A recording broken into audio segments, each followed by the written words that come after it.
Okay, so for the second part, we wanted to speak about exercise and diet in particular in relation to spirituality as well. And the beautiful Yasmin here was going to guide us first to a short meditation, bring us back to our breath, bring us back in tune with our body so we can be able to navigate emotions as we previously spoke about. So Yasmin, would you like to begin? Yeah, sure. Okay, so if you just sit straight but comfortable, you might notice that some parts of your body are more tense than others. And this is something that it's normal, first of all, it's very normal, but you can actually regulate this with your breath. Moreover, when you breathe, you connect to deeper parts of your body. So the breath doesn't stop here, it doesn't stop here, it goes down to your belly, and it pretty much just connects all your limbs. It makes your blood flow everywhere. You feel like more whole. So less fragmented, less segmented, and more of like a unified body, mind, soul. And it's a practice that I do every day, mainly because I started free diving and that was essential before every dive. And I've just kept up the habit and I love it. And I can't start a day without it. So I'll be sharing like a mini version of what I do so that you can start easily. It takes less than a minute. And then the more you do it, you can just add and you can make it, up to 10 minutes, half an hour if you want. But let's start with a minute. So just sit comfortably, keep your back straight. You can be leaning against something, that's fine, or just sitting up anywhere.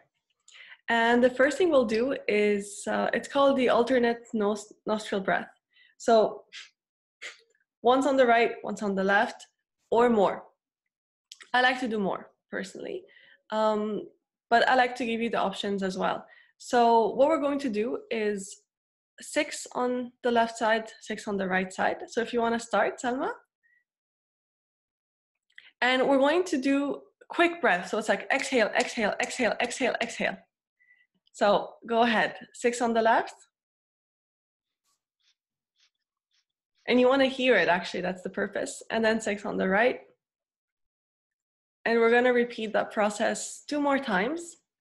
And the idea is to balance between your left side and your right side. You might feel like you want to have some tissues around. You might want to do it for a bit longer if you feel like one of them is still blocked. And then once you're done with that, you're going to release your hand and just keep doing those forced exhales. We're going to do 30 in a row. And the pace should be like out, out, out, out, out. And what I like to do during that is to think of any emotion that I don't want. So just releasing it with the exhale. And it's a very nice practice to do any time of the day, but it's easier on an empty stomach. All right. And then once you're done, you'll take 3 very slow, deep breaths. Try to let the inhale go all the way to your stomach and exhale all the way out. So we're going to do 3 of these. And it's almost over. And the last thing to do is to take 1 very deep inhale, but without forcing it. It's like your lungs are happily expanding until a point where it's not comfortable, and then you just stop right before that, and you just hold the breath. And ideally, you want to think about nothing at that point. And this is why I like to do this breath work, because when you don't think, you start to feel. And it's very important to connect to your emotions. So that's it. So I invite you all to try this, and you can play back the video for the guidance. So thank you, Salma, for demonstrating. Welcome. That was beautiful. Thank you. All right. You mentioned something because you mentioned about breathing. So I think it's so important to remember that we need to breathe from our back to our front body, like doing the short breaths. It's really like my body, my stomach was pumping, pumping, pumping. So it's all on the diaphragm. So that's so important to keep in mind. And it's so helpful to do it so sequentially as you've done it. It was perfect. Thank you. Thank you so much. I mean, this is something I like to do before, like holding my breath for a few minutes, which I really miss because I haven't been swimming much lately. But anyway, so back to our topic. All right, so one of the main issues that I have had with food, and I still have sometimes, is eating out of want versus eating out of need. And I'm sure many people can relate. So the idea is how to tell the difference and how to trust your body enough to know that what you need could be very minimal, but it's enough. You don't have to force feed yourself for survival, which I think a lot of us do. Yeah, I think this is sort of a teaching that's been ingrained in us as children as well. Eat Mhm. your leftovers, and things like Ramadan. There's such a pressure to eat. Oh, you didn't eat enough, you know. Mhm. I mean, I'm always hearing that, and so of course there's a need to understand that what you're told by others will filter out your own inner voice. So going back to that voice first, I think fasting also really helps us be able to understand the language of our body because of the element of restraint. For so many people that are eating the typical American diet, your signals, your body's language will not be clear. It's Mhm. because you're still in sort of a cyclic addiction phase to particular foods, whether it is your taste buds or actually your brain and just like Mhm. the reward idea, or it is physically as well. So you need to understand that in the beginning, your body's not going to help you. It's just going to do what you've been feeding it. So there Mhm. is an element of how can I say this sort of awkwardness and not being fully in a regime that feels particularly right for you in the beginning, because there will be a slight element of restraint. And Mhm. given that is a foundational thing to fasting, it's amazing because you will come to witness really how your body afterwards is much more sensitive to sugar. If you eat a little bit more than you Mhm. should of just that bowl of pasta, suddenly you're sleepy. So that's the signal that the language is completely silent, and it's usually symptoms we label as normal. So headaches, a bit of bloating, stomach aches, feeling lethargic and sleepy is such a common one. You know, the whole siesta mentality of just like eat till stuffing and then pass out as you watch TV. Yep, that's usually a sign you've overdone it. Personally, for me, I don't focus on food choices for people who are eating completely out of tune Yeah. with their body. I'd advise more emphasizing moderation. So once you start feeling your stomach's full, once you start feeling that pressure, that ache, getting a bit tired, then stop. And then you practice over time, just really testing what is enough for you. Particularly, I hate demonizing carbohydrates because I eat, and when I speak of that, I speak of whole food starches. And I know you're Mhm. the same, eating mainly plant based. They're an amazing, amazing food group that we should all consume, but being able to tune into our sensitivity, which is so unique with it, just how much we need, and that is so subjective to our activity levels as well, is so important. So, moderation and just again, go back to eating slower, slowing down really helps, Mhm. like chewing more, Yeah. being able to look at our food and make it a present meditation, you know, where you Mhm. question where it comes from, where you bless and you pray. You know, even in Islam, you're meant to say a few prayers and wishes, and you know, with the full belief that they're going to manifest before you eat. So that is so important, going back to the essence of the spirituality in the process of eating and bringing consciousness to the act. And that will help you slow down. That will help you over time really learn moderation and just whatever it is you put in, listen to the symptom. There's always a symptom, you know, if your energy is drained, if you actually got more energetic. And I'd advise just keeping tab of that in the beginning, whether it is through journaling really helps, writing things down, so you can later really see what works for you or not. And Yeah. over time, your body will start to crave healthier foods. And that's when you can really shift from amounts to actually better food choices. And your Mhm. taste buds will change, and you will really begin to really hear your intuition when it comes to eating food. And the pressure outside of you of people pressuring you to eat a certain way just doesn't work anymore. You know, it Yeah. just because you're really in tune with what makes you feel your best. Definitely. And also, I feel that they start to feel entitled. Like we kind of brushed upon that. They feel entitled after sunset to eat anything they want, as we said, like Yeah, as a reward. And also in the fear of what if tomorrow is a horrible day? What if I don't eat enough? I think, yeah. I mean, first of all, we sleep better on an emptier stomach. So if you Most of us, definitely me. yeah. So if you like eat so much before bed and right before bed come in, and then you go to sleep, you don't sleep well and you wake up, you're gonna wake up cranky because you didn't sleep well, not because of how much you ate. I mean, not because of how little you ate. So I think in most cases, eating less and sleeping better is actually much more productive on the long term. And eventually you actually start wanting less. So instead of your iftar is getting bigger and bigger, they'll actually be getting smaller, simpler, probably more liquid. And I think when you're emptying so much and when you're dry fasting, it's important to be hydrating really well after sunset.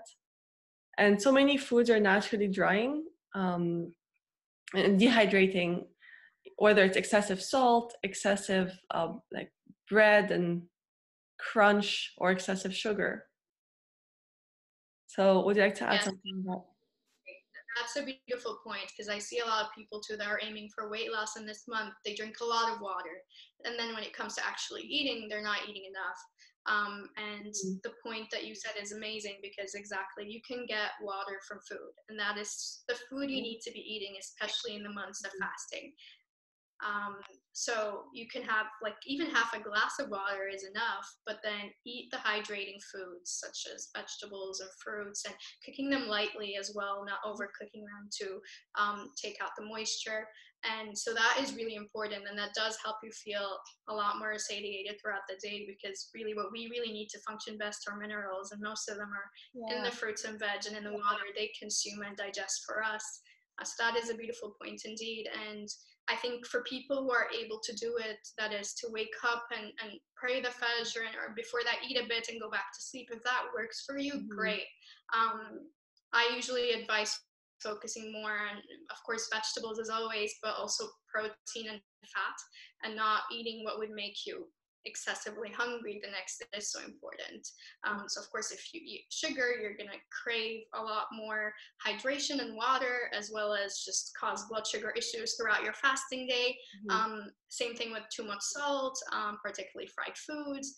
So there are things you should be wary of. And again, it really goes back to eating what is real, what is natural.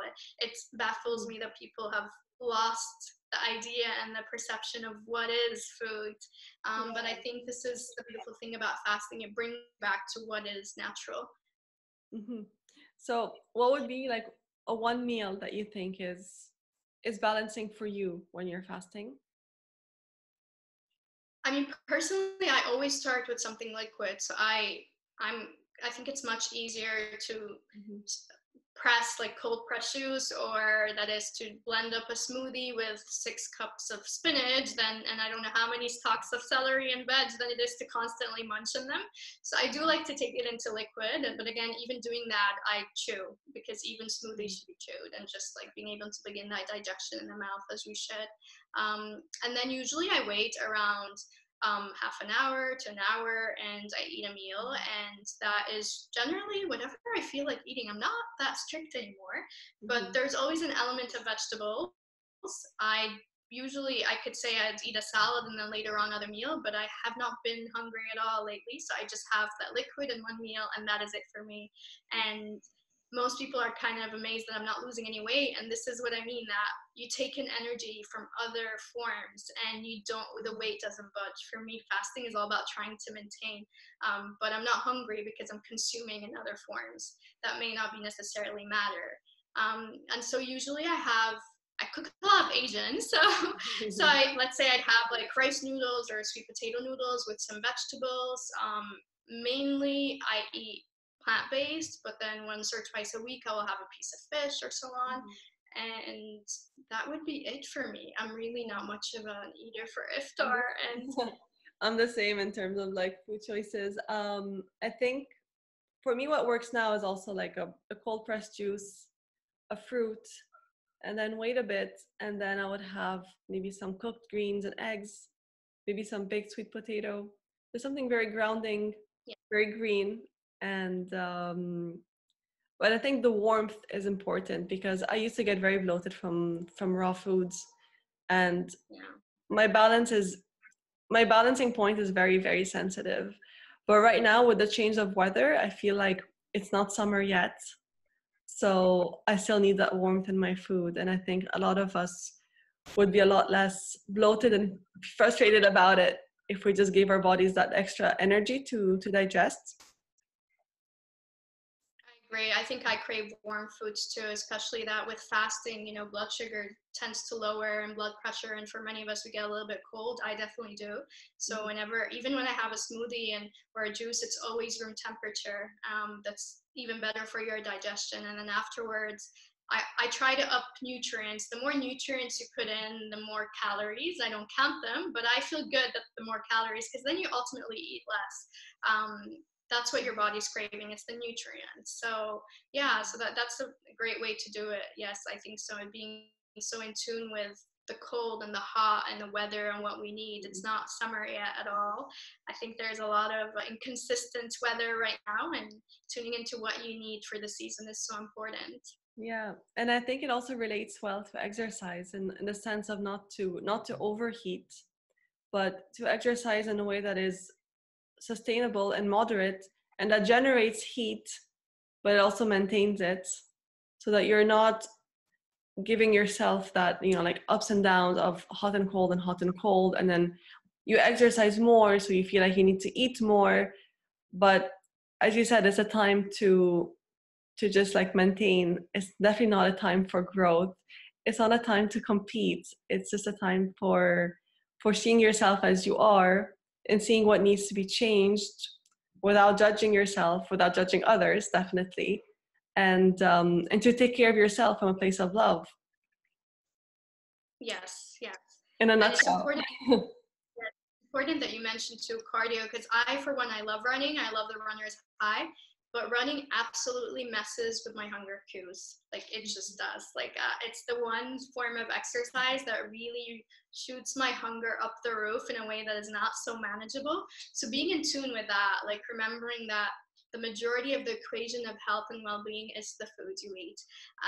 I'd go as far as saying it is 90%.